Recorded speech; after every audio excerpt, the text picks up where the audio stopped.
نحمده ونصلي على رسوله الكريم أما بعد أعوذ بالله من الشيطان الرجيم بسم الله الرحمن الرحيم يا قوم ادخلوا الأرض المقدسة التي كتب الله لكم ولا ترتدوا على أدباركم فتنقلبوا خاسرين وقال النبي صلى الله عليه وسلم من سأل الله الشهادة بصدق بلغه الله منازل الشهداء وإن مات على فراشه أو كما قال عليه الصلاة والسلام.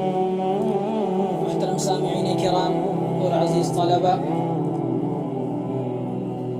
جو قرآن کریم کی آیت آپ کے سامنے تلاوت کی گئی اس میں اللہ تبارک و تعالی نے ارض مقدس کا لفظ ارشاد فرمایا. ارض مقدس سے یہاں علماء کرام ارض فلسطین مراد لیتے ہیں.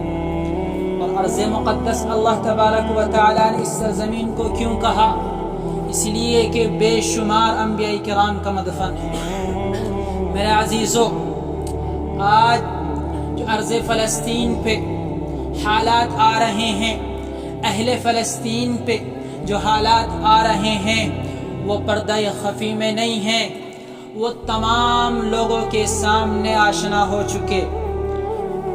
روزانہ ہم موبائل کے ذریعے، اخبارات کے ذریعے جو حالات فلسطین پر آئے ہمارے سامنے رونما ہو رہے ہیں کہ ارض فلسطین کی عورتوں کو بیوہ، بچوں کو یتیم کیا جا رہا ہے اور ان کے عمارتوں کو مسمار کیا جا رہا ہے. مسئلہ یہ نہیں ہے کہ ان پر ظلم ہو رہا ہے، بلکہ یہ ظلم تو گزشتہ 70 سالوں سے یہودی ان پر ڈھا رہے ہیں. مسئلہ یہ ہے کہ ان ظلم کے خلاف ہمارا کیا رد عمل ہے. کیا ہم یہ سوچتے ہیں کہ وہی خوریزی جو دیگر خطوں میں ہوتی ہے آج ارض فلسطین میں بھی ہو رہی ہے؟ میرے عزیزو، اگر ان کے حالات دیکھ کر ہمارا ایمان حرکت نہیں کرتا تو ذرا جھانک کر کے دیکھو اپنے گریبان میں کہ شاید ہمارے ایمان کی کچھ کمی تو نہیں ہے. میرے عزیزو، اور یہ تعجب کی بات ہے کہ مٹھی بھر یہودی آج اسلامی ممالک پر غالب کیسے آ گئے کہ وہ مٹھی بھر یہودی جن کی تعداد بہت کم ہے وہ 57 ممالک پر کیسے غالب آ گئے. آؤ میں حضور کا فرمان سناتا ہوں. حضور نے 1400 سال پہلے ارشاد فرمایا تھا، میرے صحابہ، تم پر ایک زمانہ ایسا آئے گا کہ اللہ تبارک و تعالی تمہیں سمندر کے جھاگ کے برابر بنا دیں گے کہ جس طرح سمندر کا جھاگ کی کوئی حیثیت نہیں ہوتی، اسی طرح تمہاری کوئی حیثیت نہیں ہوگی. تمہارے دلوں کے اندر دشمنوں کا رعب بیٹھ جائے گا اور تمہارے دشمنوں سے تمہارا رعب نکال دیا جائے گا. صحابہ نے عرض کیا، اے اللہ کے رسول، اس کی کیا وجہ ہے؟ حضور نے فرمایا کہ اس کی 2 وجہ ہیں. پہلی وجہ یہ ہے کہ وہ لوگ دنیا سے محبت کر بیٹھیں گے، ان کے دلوں میں دنیا بسنے لگے گی. دوسری وجہ یہ ہے کہ ان کے اندر موت کا خوف پیدا ہو جائے گا. میرے عزیزو، موت کا کیا خوف کرنا ہے؟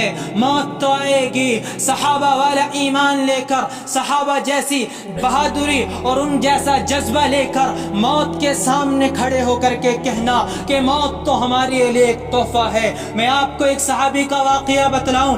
عبداللہ بن حذیفہ کو رومیوں نے پکڑ لیا، آگ میں جب ڈالنے لگے عبداللہ بن حذیفہ رونے لگے. لوگوں نے کہا رومیوں کے بادشاہ کو کہ عبداللہ موت سے ڈر گیا ہے، رو رہا ہے. بادشاہ نے کہا کہ اس کو میرے پاس بلاؤ. آ کر کے پوچھا کہ عبداللہ، کیا موت سے ڈر گئے ہو؟ موت سے خوف کھا گئے ہو؟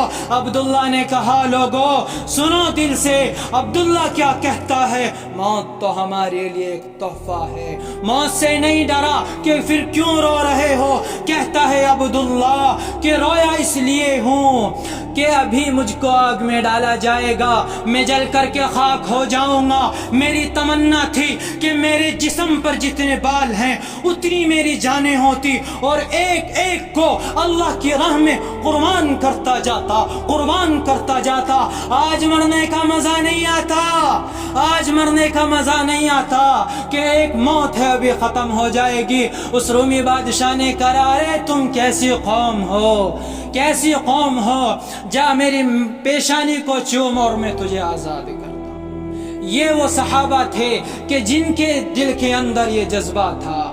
آج وہی جذبہ فلسطینیوں کے اندر دیکھنے کو ملتا ہے۔ آپ بارہا ویڈیو میں دیکھتے ہوں گے کہ ایک فلسطینی بھائی ہے، اس کی اولاد چلی گئی، اس کی بیوی بچے چلے گئے، ماں باپ چلے گئے، پوری زندگی کی محنت جو گھر پر لگائی تھی وہ مسمار ہو گیا۔ جب اس بندے خدا سے کوئی شخص معلوم کرتا ہے کہ کیا حال ہے، وہ اللہ کا بندہ کہتا ہے الحمدللہ، اللہ کا شکر ہے۔ کیا جذبہ ہے ان فلسطینیوں کا، اللہ ان جیسا ایمان ہمارے دلوں کے اندر پیدا فرمائے۔ میرے عزیزو، اس شہادت سے خوف نہ کھائیں، موت سے خوف نہ کھائیں۔ کیوں؟ شہید کی جو موت ہے وہ قوم کی حیات ہے، شہید کی جو موت ہے وہ قوم کی حیات ہے، شہید کا جو خون ہے وہ خون کی زکات ہے۔ آج اٹھنے کا مقام ہے، اپنے اندر جذبہ جہاد پیدا کرنے کا آج مقام ہے۔ آج شوق شہادت پینے کا ہمارے اندر جذبہ ہونا چاہیے۔ آج ہمیں وہ شاعر جو صدیوں پہلے کہہ کر چلا گیا، فلسطینیوں کے عین مطابق وہ جملے آتے ہیں۔ وہ جملے کیا ہیں؟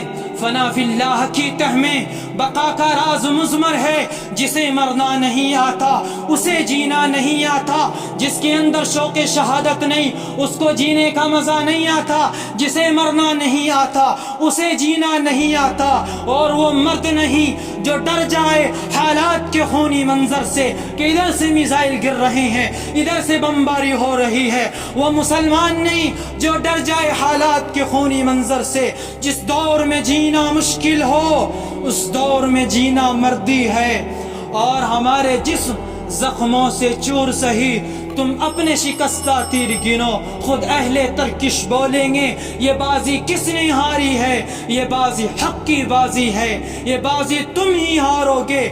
گھر گھر سے مجاہد نکلے گا، تم کتنے مجاہد مارو گے۔ وآخر دعوانا